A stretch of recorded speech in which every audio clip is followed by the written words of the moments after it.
तर मित्रांनो, सर्वप्रथम तुम्हाला तुमच्या फोनमधील फोनपे हे ॲप ओपन करायचं आहे.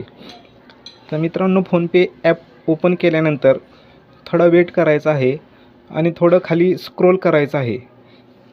खाली थोडं स्क्रोल केल्यानंतर तुम्हाला लोनचा ऑप्शन येतो. तर लोन ऑप्शनमधील 4 नंबरचा ऑप्शन येतो आहे पहा, क्रेडिट स्कोअर.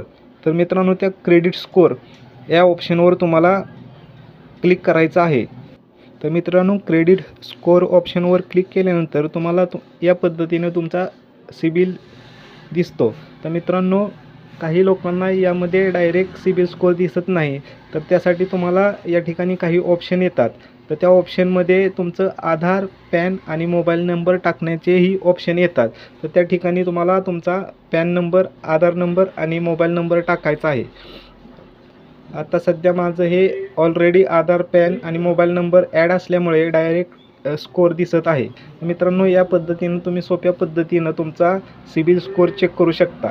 तसेच मित्रांनो, खाली काही तुम्ही लोन घेतले असतील तर तेही तुम्हाला या ठिकाणी दिसतात. तुम्ही किती वेळा वन टाईम पेमेंट केलेले आहे, किती हप्ते थकवलेले आहेत, अशा